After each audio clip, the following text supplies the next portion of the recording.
UP में मिली हार के बाद बीजेपी में मंथन का दौर चल रहा है। लखनऊ के पार्टी दफ्तर में कानपुर और बुंदेलखंड क्षेत्र के नेताओं और हारे उम्मीदवारों के साथ प्रदेश अध्यक्ष ने मंथन किया। इससे पहले गुरुवार को अवध क्षेत्र में मिली हार को लेकर चर्चा की गई।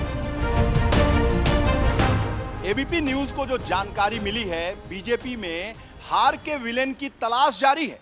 हारे हुए प्रत्याशी अपने हाथों में बंद लिफाफे लेकर, जिसमें शिकायतों का पुलिंदा है, पार्टी प्रमुख तक पहुंचा रहे हैं। इसमें पन्ना प्रमुख, मंडल अध्यक्ष, जिला अध्यक्ष, बूथ प्रमुख, इन सबकी शिकायतें भरी हुई हैं। बैठक के लिए पहुंचे नेताओं से एबीपी न्यूज के रिपोर्टर वीरेश पांडे ने कैमरे पर बात करने की कोशिश की।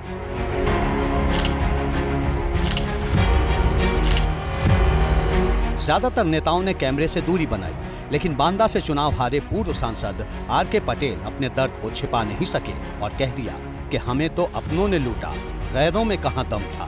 अपनों ने हमें लूटा, गैरों में कहां दम था, मेरी कश्ती वहां डूबी जहां पानी कम। सर, क्या दर्द है? हमारे अपने लोग ही, बहुत सारे लोग जो अपने को भारतीय जनता पार्टी से विधायक बने, सांसद बने, और वो उन्होंने जो है खुल करके और पार्टी का विरोध किया। का मतलब लगता है कि जो अपने लोग थे, जो पार्टी के पदाधिकारी थे, कार्यकर्ता थे, नेता थे, उन्होंने आपका विरोध किया, जिसकी वजह से हार हुई। ये दर्द है। ऐसे लोगों ने अपनी एक टीम बना करके और जातिगत आधार पर बसपा से एक जाति का प्रत्याशी उतार करके, और उसके साथ पूरे लोगों ने अपना जोर लगा के, पैसा लगाया, धन दौलत सब कुछ लगा के, और अपनी जनेऊ की दुहाई दे करके, और सारे लोग खड़े होने का काम किया, गुमराह करने का काम किया। और जब वो गुमराह किए तो तमाम बैकवर्ड के लोग भी अंतिम दिन गुमराह होकर के और अपने वोट को समाजवादी पार्टी की तरफ ट्रांसफर करने का काम किया।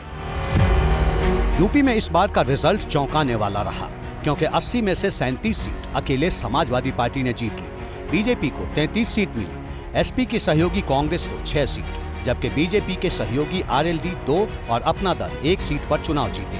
आजाद समाज पार्टी को भी 1 सीट मिली और इस हिसाब से यूपी में समाजवादी पार्टी सबसे बड़ी पार्टी बन गई। जबकि बीजेपी ने यूपी में जीत के लिए इस बार 80/80 का टारगेट सेट किया था। अब सवाल ये है कि यूपी में बीजेपी की इतनी बुरी हार हुई क्यों और इसके लिए जिम्मेदार कौन है। लखनऊ के बीजेपी दफ्तर में पहुंचे पार्टी के कार्यकर्ताओं से वीरेश पांडे ने बात की तो चौंकाने वाली बात सामने आई। इलाके में तो जो मंत्री हैं उनकी हार हो गई। हार के लिए समाज जिम्मेदार है, समाज भी जिम्मेदार है, कुछ नेता भी जिम्मेदार हैं, कुछ उनकी कार्यशैली जिम्मेदार है।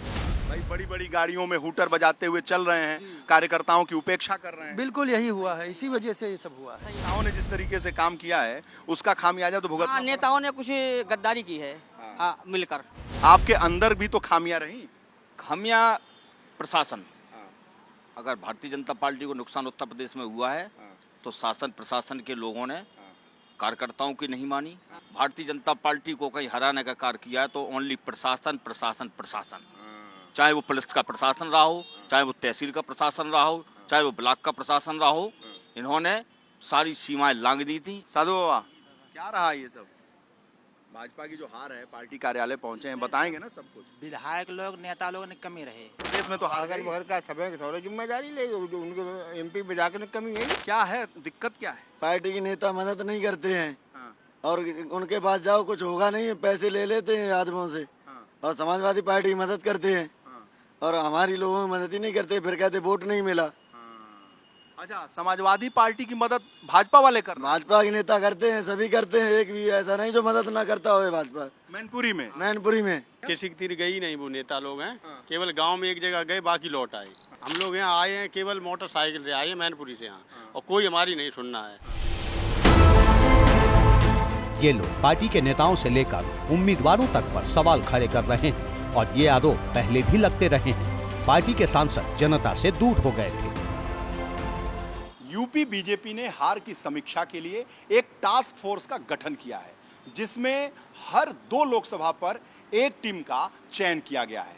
इस टीम में एक प्रदेश का पदाधिकारी और एक पूर्व विधायक है, जो हारे हुए क्षेत्रों में जाकर हार के कारणों की समीक्षा करेंगे। इसके साथ ही ये उन इलाकों में भी जाएंगे जहां पार्टी जीती तो है, लेकिन जीत का अंतर कम है। ऐसे में जो रिपोर्ट आएगी उसके आधार पर संबंधित पदाधिकारियों के ऊपर कार्रवाई की जाएगी। आज जो बैठक लखनऊ में हुई है उसमें प्रदेश अध्यक्ष भूपेंद्र चौधरी और संगठन महामंत्री धर्मपाल सिंह ने तल्ख तेवर दिखाए हैं। संगठन के पदाधिकारियों से पूछा गया है कि चुनाव के दौरान जो रिपोर्ट प्रदेश नेतृत्व को आप लोगों की तरफ से दी जा रही थी उसमें जमीनी हकीकत का जिक्र था या नहीं। को लगातार जो लिफाफे में जो रिपोर्ट दी जा रही है, जो लोगों को चिन्हित किया जा रहा है, उस क्या है? मेरे भैया उत्तर प्रदेश की तो आपको भी जानकारी है, जगह जगह आप भी गए हैं, तो अगर हमको जानकारी करने भी तो आपसे ही बात करनी पड़ेगी। कहीं कहीं तथ्य तो लोगों के पास है ना, तो जो लोगों के पास तथ्य है उसको संकलित करेंगे और संकलित करके समाधान की कोशिश करेंगे। बता दें कि यूपी में अगर बीजेपी अच्छा प्रदर्शन कर लेती, यानी 2014 और 2019 का ही प्रदर्शन दोहरा लेती, तो नतीजे चौंकाने वाले होते। लेकिन हर कोई मुगालते में रहा। नतीजा ये हुआ कि रिजल्ट पलट गया। 2014 के लोकसभा चुनाव में बीजेपी को 43% वोट मिले थे और 71 सीटों पर पार्टी जीती थी। 2019 के चुनाव में उसे 50% वोट मिले, लेकिन जीत 62 सीटों पर हुई। 2024 में वोट 41% मिले और सीटें घटकर 33 रह गई। अब सूत्रों के हवाले से जो बातें सामने आ रही हैं, उसके मुताबिक हारे हुए उम्मीदवारों ने कुछ स्थानीय विधायक और जिला संगठन की शिकायत की है। साथ ही विपक्ष के आरक्षण कार्ड को ही हार का बड़ा फैक्टर माना है। आज बैठक में परिणामों को लेकर आज भारतीय जनता पार्टी के प्रदेश कार्यालय में उन परिणामों की समीक्षा की है और ये तय किया है अपने सभी वरिष्ठ कार्यकर्ताओं को लोकसभा के अनुसार प्रवास लगाकर उन सब विषयों की समीक्षा करने का निर्णय लिया है। उन सारी सूचनाओं को जानकारी के आधार पर हम लोग आगे बढ़ेंगे और जो प्रधानमंत्री जी का संकल्प है, मोदी जी की गारंटी है, हम सब लोग उसे मिलकर पूरा करेंगे। अब पार्टी की समीक्षा के बाद जो सवाल सामने हैं वो ये कि क्या संगठन ने अपना रोल नहीं निभाया? क्या पार्टी का संगठन बटा हुआ था? क्या कार्यकर्ताओं का मनोबल गिरा हुआ था? क्या पार्टी के कुछ लोगों ने विरोध में काम किया? क्या टिकट बंटवारा सही तरीके से नहीं हुआ? क्या केंद्र और राज्य सरकार के बीच कोई खाई है? अब बंद लिफाफे में हारे हुए उम्मीदवारों की तरफ से जो रिपोर्ट पार्टी नेतृत्व को दी जा रही है, उसके बाद इन सवालों का जवाब सामने आएगा। यूपी की हार हैरान करने वाली है, क्योंकि सबसे ज्यादा नुकसान यहीं पर हुआ है। अब अगर सत्ता विरोधी लहर होती तो इसके बगल में मध्य प्रदेश, दिल्ली और बिहार में इसका असर देखा जा सकता था, लेकिन कोई ऐसा उलटफेर इन राज्यों में नहीं हुआ। तो इसीलिए सबसे बड़ा सवाल यूपी की हार पर खड़ा हो रहा है।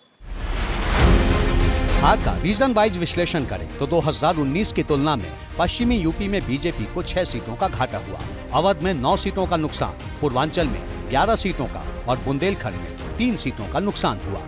हार का आलम ये रहा कि अयोध्या जैसी हाई प्रोफाइल सीट भी बीजेपी हार गई। वाराणसी में मोदी की जीत का अंतर कम हो गया। मोदी सरकार के 7 मंत्री चुनाव हार गए।